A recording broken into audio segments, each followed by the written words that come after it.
마태복음 보면은 예수님께서 기도 가르쳐 주세요. 이게 주기도문이라고 하는데 어떻게 시작해요? 하늘에 계신 우리 아버지여 이름이 거룩히 여김을 받으시오며 뭐 이렇게 시작하는데 이 기도를 가르쳐 주시기 전에 바로 기도에 대한 가르침의 첫머리 있죠. 처음에 바로 기도를 가르쳐 주시지 않고 제일 처음에 하신 말은 이거예요. 한번 읽어보세요. 첫 줄만 읽어보세요. 너희는 기도할 때 위선자들처럼 하지 말라. 기도를 본격적으로 가르쳐 주시기 전에 제일 먼저 하신 말이 위선자처럼 기도하지 말라는 거예요.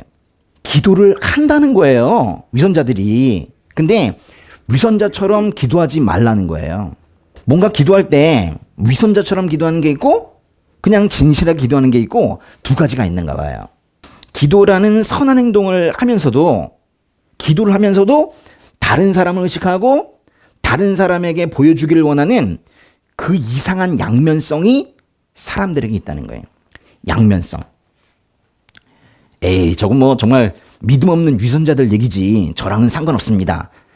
라고 말하기에는 정도의 차이는 있으나 우린 모두가 양면성이 있거든요. 오늘은 그 이야기, 즉 양면성에 대한 이야기를 좀 해보려고 해요. 11개 입장을 펴보세요. 11개 입장에 보시면 그 앞부분에서 우리가 병에 걸린 히스기야 얘기를 들었어요. 거의 죽게 되었죠. 그런데 히스기야가 하나님께 기도합니다. 저 좀 살려주세요. 이렇게 기도하죠. 그러니까 살려주시고 심지어는 수명이 15년 더 늘어납니다. 그렇죠? 그런 이제 복도 받게 돼요. 근데 히스기야의 수명이 늘어났다는 것보다는 더 중요한 게 있는데 하나님께서 그 15년 동안 히스기야를 바꾸고 싶어 했어요. 그래서 사실은 기회를 주신 거예요. 15년이라는 기회를 주시고 히스기야가 그 교만함을 다 버리고 온전한 하나님의 사람이 되기를 바란 거야. 그래요. 다른 사람보다는 히스기야가 믿음이 나아, 괜찮아. 그런데도 하나님께서는 욕심이 좀 있으신가 봐. 히스기야에 대한 애착이 좀 있으신가 봐. 그래서 히스기야가 좀 더 나은 하나님의 사람이 되길 바라기 때문에 15년을 더 주시면서 15년 동안 멍하니 있지 말고 바꿔라. 교만함 버리고 완전한 하나님의 사람이 되어라. 그렇게 말한 거예요. 하나님께서 우리 인생에 바꿀 기회를 주시는 것은, 시간을 주신 것은 우리의 회개가 온전치 못해서일 수도 있어요.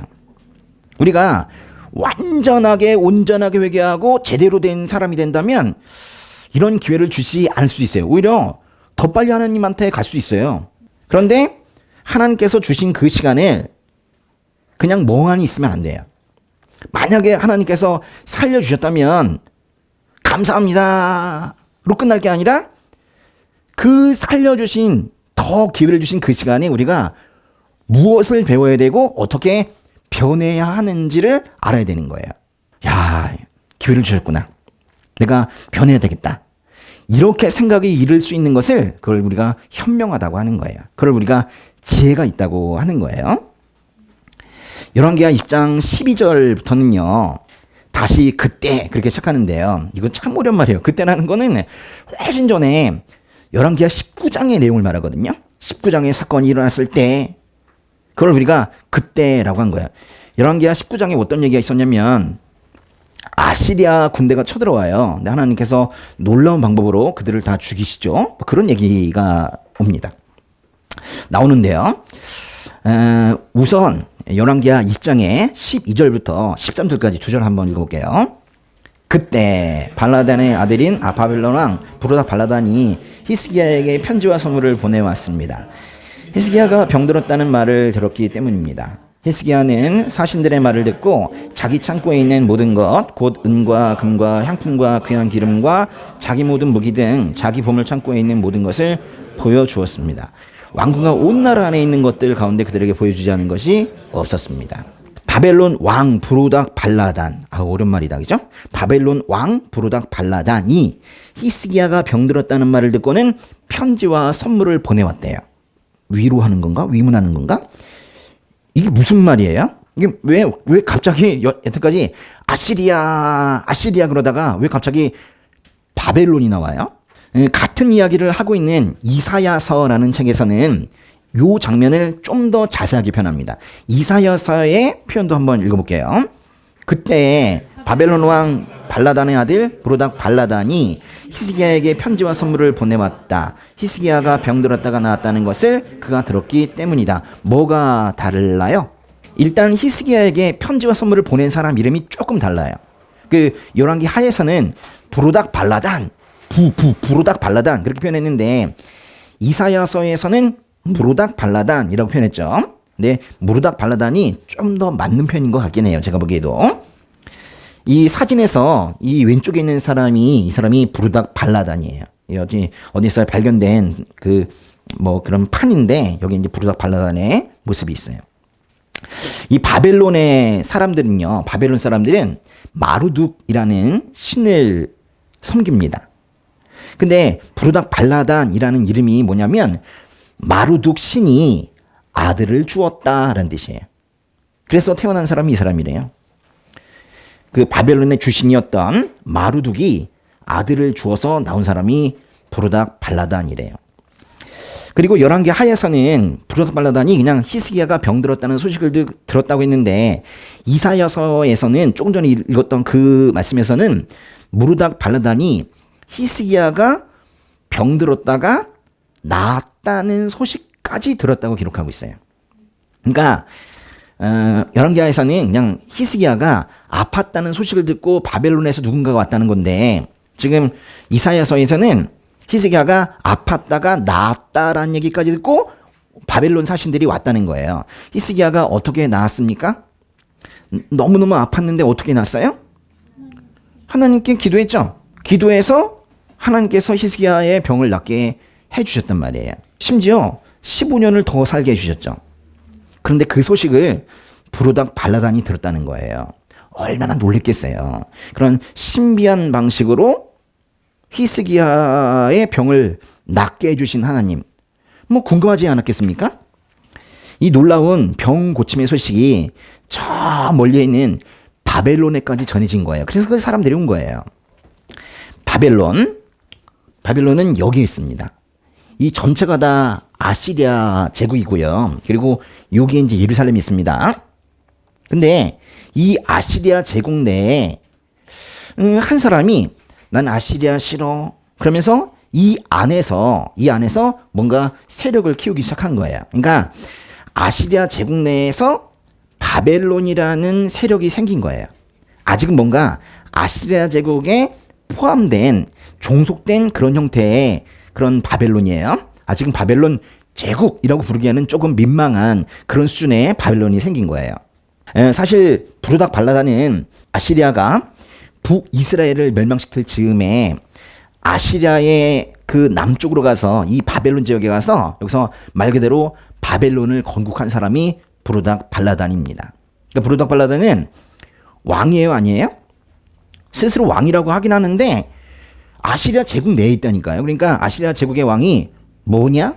이래가지고 쫓아내면 또 쫓겨났다가 또 다시 또 나는 왕이야 뭐 이러다가 쫓겨났다가 또 왕이다 뭐 이렇게 하기도 하는 그 사람이 바로 브로닥 발라단입니다.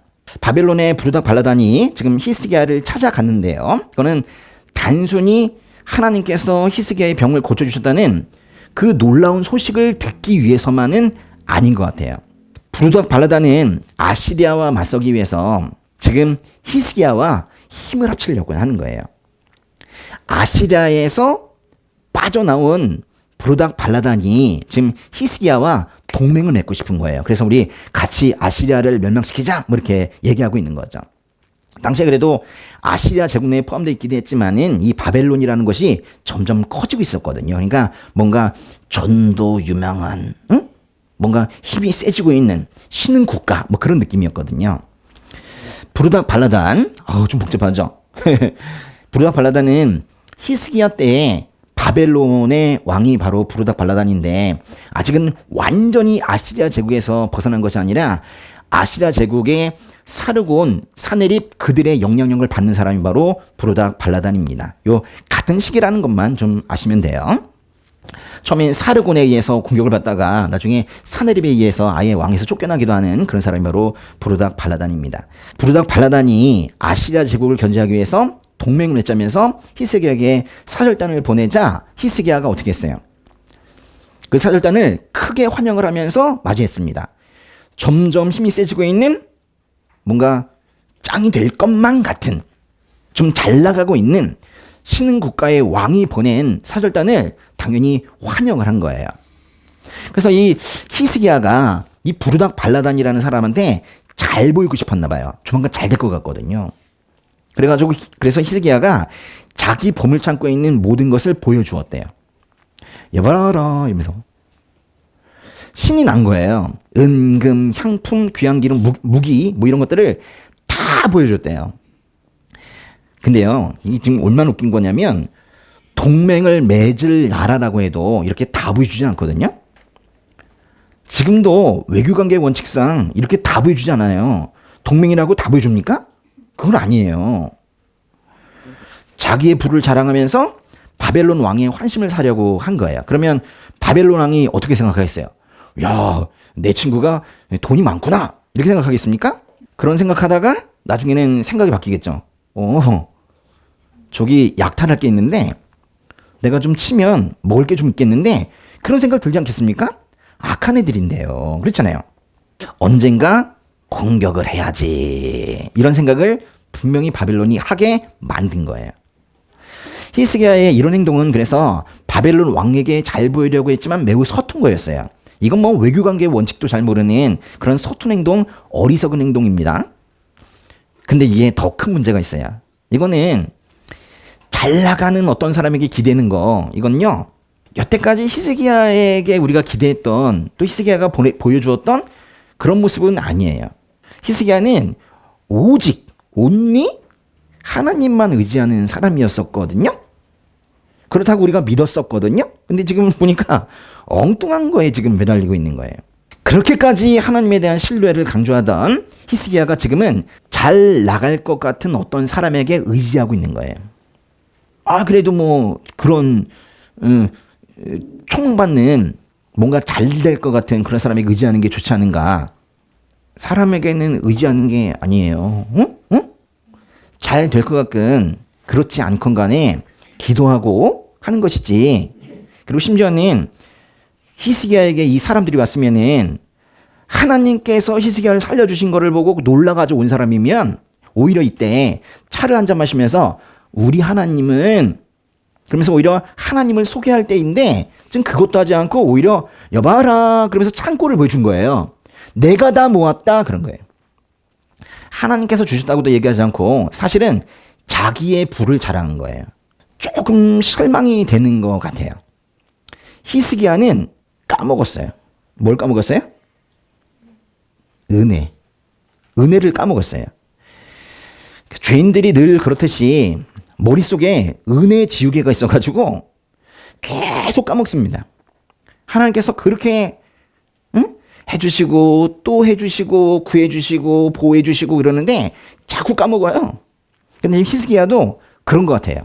하나님께서 주신 것을 까마득하게 까먹은 것 같아요. 그 13절 끝에 보여주지 않은 것이 하나도 없었다. 다 보여줬다는 이건데 하나도 없었다. 이 말이 얼마나 슬픈 거예요. 지금 이 말은요, 히스기야가 바벨론의 유혹에 얼마나 깊이 빠져 있는지 그걸 지금 보여주고 있는 거예요. 다 보여주면 바벨론의 환심을 살 것 같은 그런 느낌이 들었나 보죠. 이때 히스기야에 하나님은 없었다는 거예요. 열왕기하 10장의 14절부터 19절까지 한번 읽어보겠습니다. 그러자 예언자 이사야가 히스기야 왕에게 와서 물었습니다. 저 사람들이 무슨 말을 했습니까? 저들이 어디서 왔습니까? 히스기야가 말했습니다. 그들은 먼 나라 바벨론에서 왔습니다. 예언자가 물었습니다. 그들이 왕궁에서 무엇을 보았습니까? 히스기야가 말했습니다. 그들은 내 왕궁에 있는 것을 다 보았습니다. 내 보물 가운데 내가 그들에게 보여주지 않은 것은 하나도 없습니다. 그러자 이사야가 히스기야에게 말했습니다. 여호와의 말씀을 들으십시오. 보아라, 내 왕궁에 있는 모든 것과 네 조상들이 오늘까지 쌓아둔 것들을 바벨론에 빼앗겨 아무것도 남지 않을 날이 반드시 올 것이다. 여호와께서 말씀하십니다. 또한 내가 낳을 내 혈육 곧 내 자손들 가운데 일부는 끌려가 바벨론 왕의 궁전에서 내시가 될 것이다. 그러자 히스기야가 이사야에게 대답했습니다. 당신이 전한 여호와의 말씀은 좋은 말씀입니다. 히스기야는 적어도 내가 살아있는 동안에는 평화 안전이 있지 않겠는가 하고 생각했기 때문입니다. 예언자 이사야가 등장을 했네요. 누가 등장했다고요? 이사야가. 근데 히스기야가 부른 것도 아니에요. 찾은 것도 아니에요. 근데 이사야가 그냥 온 거예요. 와가지고는 히스기야에게 말하죠. 마치 밧세바와 간음하고 우리아를 죽인 다윗에게 나단 예언자가 와서 꾸짖는 것과 비슷해요. 사실은 하나님께서 보내신 거죠. 좀 보세요. 다윗에게는 나단이라는 예언자가 왔고요. 그리고 지금 히스기야에게는 이사야라는 예언자가 왔는데 사실은 온 게 아니라 하나님께서 보내신 거죠. 이렇게 경고의 메시지를 주시기 위해서 이사야를 히스기야에게 보냈다는 것은 하나님께서 히스기야를 아직은 품고 계시다는 거예요. 포기했으면은 뭐 보내지도 않으시죠. 그러니까 제일 두려운 거는 그래서 오히려 하나님께서 아무것도 말씀하지 않으시는 게 두려운 거예요. 그 설교 중에 설교 끝나고 나서 표정이 좀 안 좋아지는 분들이 있어요. 설교 중에 마음에 찔림이 있다고? 자기를 두고 얘기한 것 같다고? 저 그렇게 한가하진 않아요? 근데 뭐 그러면서 마음에 찔림이 있다고 그러시는 분이 있어요. 그게 뭔 뜻이냐면 하나님께서 그 지체를 포기하지 않으셨다는 거예요. 하나님께서 계속 뭔가 메시지를 주시는 게 그게 하나님께서 아직까지 사랑하고 계시다는, 포기하지 않으셨다는, 아직까지 품에 안고 계시다는 그런 증거라고요. 아무 말도 없으신 것이 그게 제일 두려운 거예요. 바벨론 사신들이 왔을 때 이사야는 사실 그곳에 없었거든요. 그래서 히스기야에게 물어봐요. 누가 왔었습니까? 왜 왔습니까? 그래서 뭘 보여줬습니까? 뭐 이렇게 다 물어봤어요. 그랬더니 히스기야가 아주 신이 났나 봐요. 그리고 자기가 한 행동이 그렇게 나쁘다고 생각하지 않았나 봐. 그래가지고 히스기야가 이사야에게 말합니다. 저 바벨론에서 사신들이 왔었거든요. 제가 다 보여줬습니다. 제 창고에 있는 온갖 보물들을 다 보여줬습니다. 뭐 이렇게 이제 자랑하듯이 말했어요. 아주 신이 났어요. 이사야가 그 얘기를 듣고 났더니 참 한심해요. 정말 히스기야가 어리석은 행동을 한 거예요. 그래서 이사야가 히스기야에게 하나님의 말씀을 전합니다. 뭐라고 그랬냐면 유다는 바벨론에 의해서 결국 멸망할 것이고 유다의 자손들은, 히스기야의 후손들은 바벨론에 끌려가서 내시가 된대요.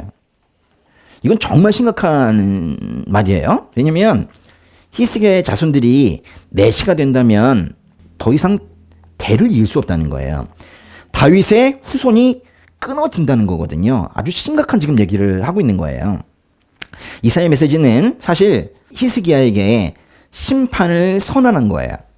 우리가 하나님 대신 다른 대상을 찾고 있을 때, 거기에 목매달고 있을 때, 다른 말로 우상 숭배하고 있을 때 하나님께서는 우리를 심판하신다는 그런 경고를 지금 하고 있는 거예요. 히스기야 얘기구나라고 생각하지 마시고 우리 얘기로 들어야 된다는 거예요.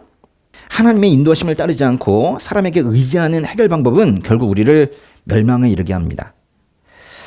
그 뒤로 이어지는 히스기야의 말이 있는데요. 그게 우리의 귀를 의심케 해요. 야, 정말 이게 히스기야가 한 말인지 정말 의심이 될 정도예요. 이사야가 전한 하나님의 말씀이 좋은 말씀이래요. 지당하대요. 괜찮대요. 그러면서 이게 왜냐하면 히스기야가 뭐래요? 한번 읽어보세요. 적어도 내가 살아있는 동안에는 평화 안전이 있지 않겠는가 하고 생각했대요. 이게 뭐야? 히스기야가 자기의 안일만을 생각하면서 이기적인 태도를 보이고 있는 거 아닙니까? 뭐 나중에 바벨론이 망하든 말든 뭐 나 살아있을 동안에는 건드리지 않으신다는데 뭐 그렇게 말한 겁니까? 아니면은 하나님께서 심판을 선언하셨을 때 어차피 하나님의 말씀은 그대로 이루어지니까 그거를 겸허히 받아들인 걸로 봐야 됩니까? 사실 이 뉘앙스만 가지고는 요건 이제 우리말 성경의 번역은 조금 히스기야를 좀 책망하듯이 이기적인 태도라고 좀 얘기하고 있는 것 같지만은 사실은 원문은 좀 헷갈려요. 이게 정말로 하나님께서 말씀하셨으니까 받아들이는 건지 아니면은 나 살 때는 괜찮다라고 정말 이기적인 마음을 보이고 있는 건지는 사실 좀 구분하기는 어려워요. 어쨌거나 이런 뉘앙스는 있는 것 같아요. 하나님께서 그렇게 하시고자 한다면 어쩔 수가 없네요. 미래 심판을 받아들이고 있는 거예요. 잘 들으세요. 이것부터 이제 중요한데, 지금 히스기야는 미래에 그 나라가 심판을 받을 것이라는 그 메시지를 듣고는 아멘 한 거예요. 응? 그걸 받아들이고 있는 거예요. 근데 지금 상황이 어떠냐면 히스기야는 지금 당장 눈앞에 있는 아시리아의 공격에 두려움을 느끼고 있거든요. 근데 이거는 또 하나님께서 해결해 주신다고 말씀하신 거예요. 약속하셨어요. 근데 그와 동시에 먼 훗날에 그 다른 바벨론이 유다를 공격하게 될 거라는 그런 심판의 말씀도 동시에 들은 거예요. 지금 보세요. 현재에는 아시리아의 공격이 있는데 이거는 하나님께서 지금 막아주신다고 약속하셨다고요. 그러면서 동시에 하나님께서 뭐라고 하셨냐면 히스기야 계속 그런 식으로 하다가는 미래에 바벨론에 의해서 멸망할 것이다 라고 심판도 선언하셨다고. 심판의 선언은 좀 안타까운 일이지만은 어쨌거나 히스기야는 자기가 살아있을 동안에는 바벨론의 공격이 없을 것이라는 걸 그거는 확신한 것 같긴 해요. 좀 어려운데 아마도 히스기야 생각이 이런 것 같아요. 잘 들어보세요. 히스기야가 지금 이게 동시사건이라고요. 지금 현재 위기는 하나님께서 막아주신다고 했다. 약속하셨으니 하나님께서 반드시 그렇게 하실 것이다. 그러나 하나님 버리고 사람에게 의지하는 그런 모습을 끝내버리지 못하면 미래에 위기가 찾아올 것이다. 미래에 위기가 찾아와서 멸망할 것이다. 그러니까 그 전에 회개하자. 그런 생각을 했을 거예요. 이게 아주 틀린 말은 아니에요. 하나님께서 심판을 선언하셨어도 확실하게 너 망할 거야 라고 말씀하셔서도 심판 직전이라도 그 백성이 회개하고 돌아오면 받아주시는 분이 바로 우리 하나님이세요. 그러나 이제 히스기야는 언젠가는 회개하겠다는 그런 마음으로 지금 현재의 은혜에만 집중하고 있는 거예요. 지금 이게 무슨 말씀인지 알겠습니까? 그냥 다 좋은 게 아니라고요. 현재는 구해주신다고 하고 구해주시기도 하는데 미래의 심판이 분명히 있을 건데 그 전에 회개하지 뭐. 그 정도로 생각한다고요. 이게 바로 인간의 양면성이에요. 인간의 양면성이 바로 이런 거예요. 기도를 하면서도 죄를 짓고 있죠. 이 말이 됩니까? 찬양하는 입술로 남을 또 저주하기도 해요. 이게 말이 됩니까? 그런데 그렇게 하고 있다는 거예요. 언젠가는 그 죄를 끊어낼 수 있다는 그런 어떤 근거 없는 자신감을 가지고서 자신의 악한 행동을 방치하며 살아요. 언젠가는 바뀌겠지 뭐 나도. 언젠가는 회개하지 뭐. 그러고 사는 거예요. 예배하고 찬양하고 전도하면서 살면서도 그 아름다운 행위 뒤로 죄악된 행동이 동시에 행해지고 있는 거예요. 어이가 없는 거예요. 앞에는 선한 행동, 뒤에는 악한 행동이 같이 이루어지고 있는 거예요.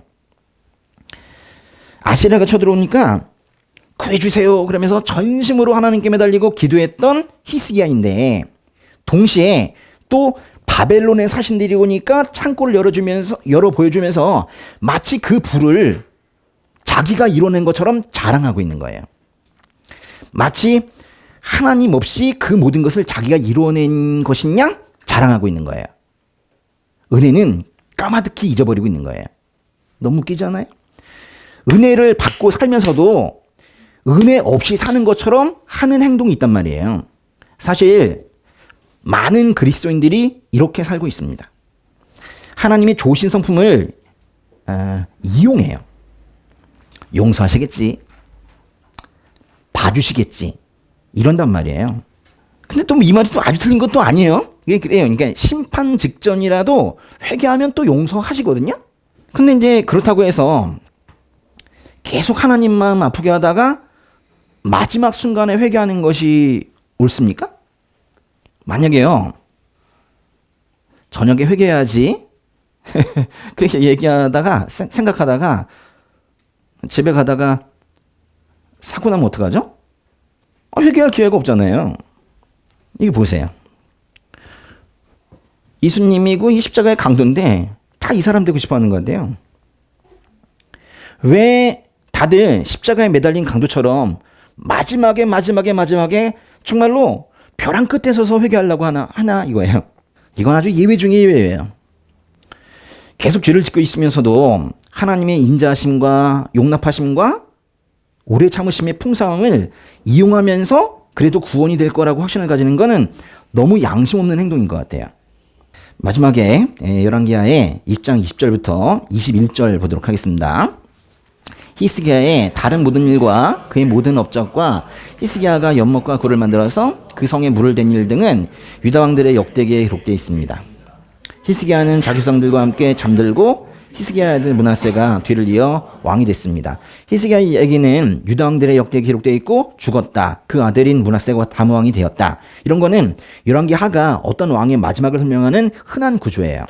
그런데 여기에서 좀 특이한 것은 히스기야에게만 쓸 수 있는 독특한 이야기가 하나 더 들어가 있는 거죠. 바로 이건데 연못과 굴을 만들어서 그 성에 물을 댄 일을 히스기야가 했대요. 이건 뭐 히스기야에게만 해당이 되는 말인데요. 이거는 히스기야가 이렇게 기온세미스부터 저 밑에 그 실로암 연못 있죠. 여기까지 이게 540m 정도 되는데 이 긴 터널을 파가지고 수로를 만들었다. 이런 뜻이에요. 지금도 남아 있습니다. 여기 이제 히스기야의 터널이라고 불리는데 실제로 그 안에 들어가면 이렇게 좁아요, 좁아. 이게 사람들이 이러고 들어갑니다. 이러고, 이러고. 근데 이건 이제 예전에 전쟁 중에 아시리아가 쳐들어왔을 때 오랫동안 포위되어 있는 상태에서 물이라도 꼭 있어야 되기 때문에 만든 그런 수로예요. 아주 중요한 그런 수로죠. 근데요, 뭐 대단합니다. 히스기야 터널. 아주 뭐 관광 코스에도 꼭 있어요. 근데 이거는 버스 전용 차로를 누가 만들었는가 하는 정도의 인간의 업적을 말하는 것이지 성경은 여기에 별로 관심이 없어요. 아마 세상 사람들은 야, 저 터널 만든 사람은 수로 만든 사람은 히스기야. 그 사람이 뭐 1등 업적 정도로 얘기할지도 몰라요. 그런데 성경은 여기엔 별로 관심이 없고 오직 성경이 관심이 있는 것은 히스기야의 영적 상태에만 집중하고 있습니다.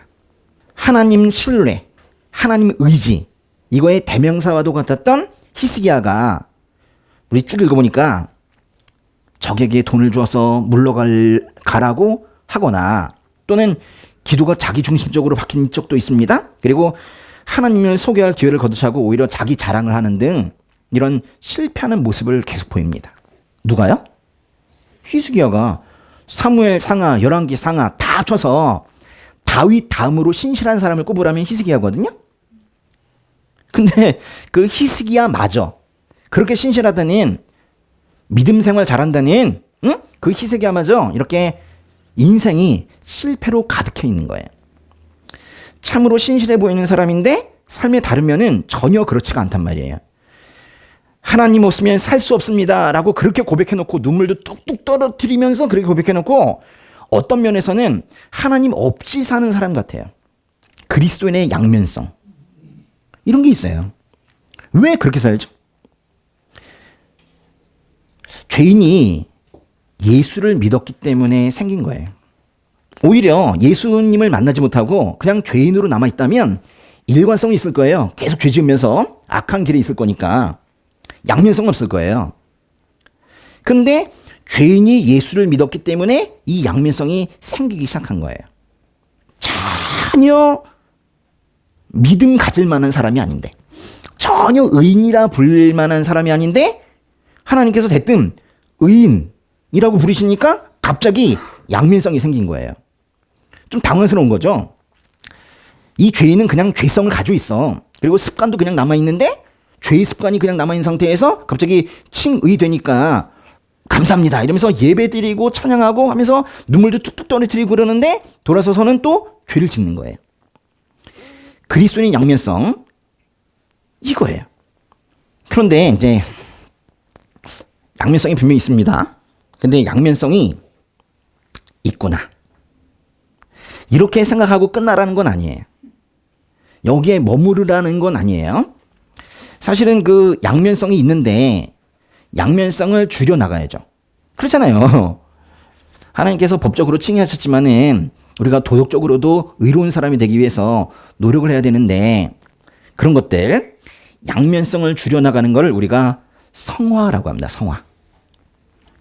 우리는 살아도 주를 위해 살고 죽어도 주를 위해 죽습니다. 그러므로 죽든지 살든지 우리는 주의 것입니다. 로마서에 그런 말씀이 있죠.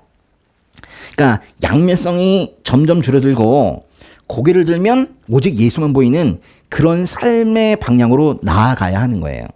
뭘 줄이라고요? 양면성을 줄이는 방향으로 나가야 된다고. 지금 성경은요, 하나님께서는요, 너희는 양면성이 없다고 말씀하시는 건 아니에요. 양면성이 있는 걸 다 아세요. 형편없는 사람들에게 의나 이렇게 말씀하셨기 때문에 양면성이 있는 걸 아신다고요. 그렇지만은 그걸로 끝나는 게 아니라 바뀌어라. 변화되어라. 그렇게 지금 말하고 있는 거죠. 인간은 실수투성이에요. 인정하십니까? 네. 하나님께서 다 만들어 놓으신 거를 오히려 무너뜨리고 부서지게 하고 그런 일만 하는 게 사실은 뭐 우리예요.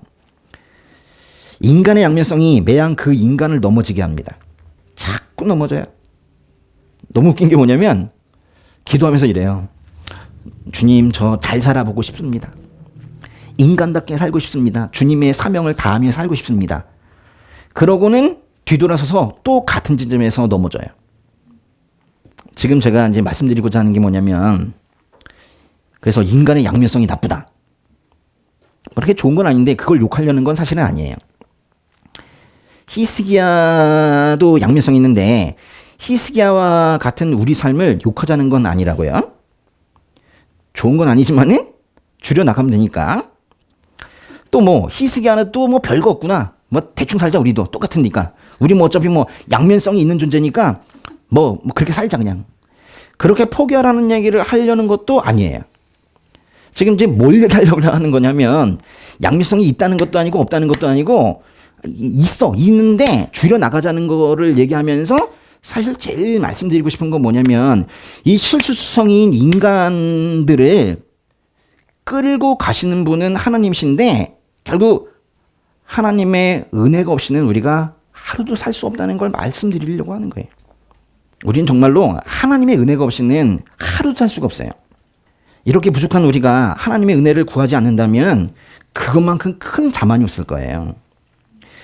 하나님의 은혜 아래에서 날마다 믿음이 강해지고 양면성은 점차 사라지고 오직 예수, 오직 예수를 외치는 그런 거룩한, 거룩함이 점점 커지는 그런 성도들로 우리가 점점 성장해 나가야 됩니다. 네, 그렇게 되시기를 바랍니다.